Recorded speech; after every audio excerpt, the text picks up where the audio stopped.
I'm Ken Schenk, and I'm going to be learning linear algebra. And as I go through this textbook by Richard Penney, Linear Algebra, Ideas and Applications, Richard Penney teaches at Purdue. I've looked a little bit at linear algebra textbooks because I'm interested in quantum mechanics and I'm interested in informatics a little bit. It seems like linear algebra is very important for quantum mechanics. And so I'm going to be learning linear algebra, and as I go through this book, I'm going to be doing these videos. And so the very first video didn't even get through all of the first subsection of the first chapter, but this video is on M by N matrices, the first part of the first chapter of Penney's book. Let's begin. So what is a matrix? You probably know what a matrix is from Algebra 2 or somewhere in your high school mathematical pilgrimage. Basically, a matrix is an array of rows and columns. So let's go ahead and get it out here. So this is a matrix. You see the little brackets on the outside. This is a 3 by 3 matrix because it has 3 rows and 3 columns. The row comes first. That's the M. And then the column part, N, comes second. So this is it's a 3 by 3 because it has 3 rows, the 3 M's, as it were, and 3 N's, 3 columns. So we say that this M by N matrix is a 3 by 3 matrix. So M and N are basically variables where you put in a certain number that describes how big the matrix is, basically. Okay, so we've defined a matrix. You can have a 1 by N matrix that's just one M, or just one row. So this is basically a 1 row matrix. We call that a row vector. A 1 row vector is a row vector.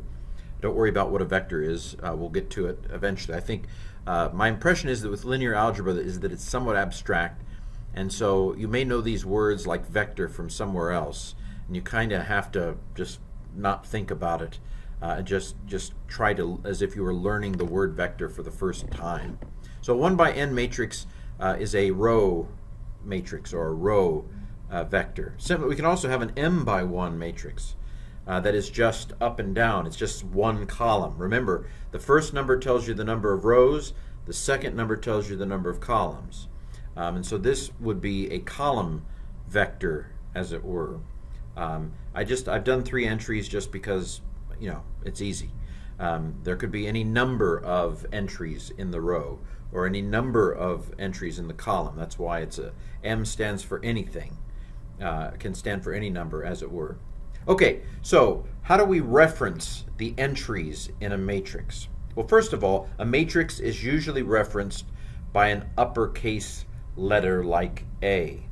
And by the way, the uppercase letter M is used to denote the set of all M by N matrices. So anyway, a matrix is usually referenced with an uppercase letter. And then we can speak of the I row and the J column. Again, these are variables. There's going to be an actual number depending on what matrix you're looking at. So the ith row and the jth column. So capital A, Ij is the matrix whose Ij entry is small a, Ij.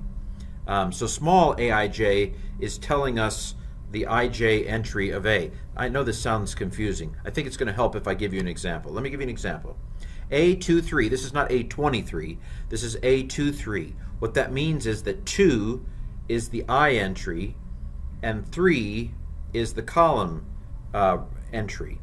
And so basically that means the second, so the Mn, right? 2 means the second row, 3 means the third column, okay? Let me get the cursor there. 2 means the second row, 3 means the third column. So Ij simply is telling you, I'm going to tell you a specific number later on. So I did. I told you second row, third column. Ij is just telling you that some number goes here. And so this is a specific entry in a matrix. It's not the whole matrix, it's just a specific entry in the matrix. In this case, the second. So if I go back over here, A23, let's go back to the very first page. What is A23? So 2, that's the second row, 3, third column. So 5.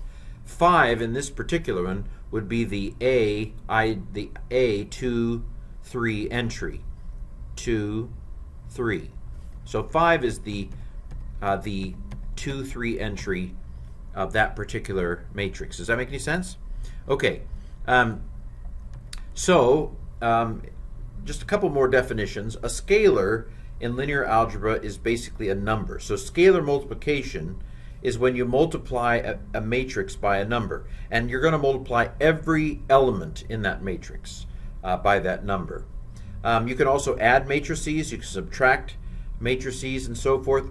If you have the same number, so let's say you have a 3 by 3 matrix and you're adding another 3 by 3 matrix to it, then you're going to multiply you're going to add A11 with B11 and 1, 2, B2, and so forth. So you're going to add each of the corresponding components in those. So you can add matrices, you can subtract matrices, and you can multiply matrices. So scalar multiplication is the multiplication of a matrix by a constant, by a number, and you multiply everything, every entry by that number. Okay? There's a definition of scalar and scalar multiplication. Final slide in this first video. So what is the space r to the n? Well, this is going to be a column vector.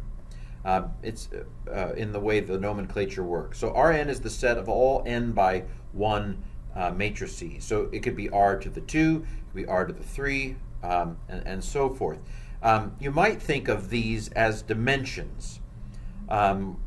So r squared, or R2, is a 2-dimensional matrix. It's going to be a column with 2 entries. R to the 3rd would be a 3-entry up and down matrix. Now, one of the things that linear algebra is used for is to be able to think of any number of dimensions. And so we leave our common sense building at some point. We begin to talk about r to the n dimensions. And r to the n dimensions is something that we just can't really visualize, and probably we shouldn't even think of it in space terms at all. But you can, with the r squared and r cubed, you can actually think of those in terms of dimensions, and Penney's book actually does a little vector addition like you might do in physics, where it works.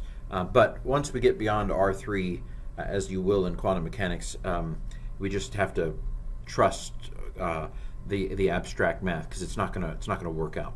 Well, there you have it, the very beginning of linear algebra.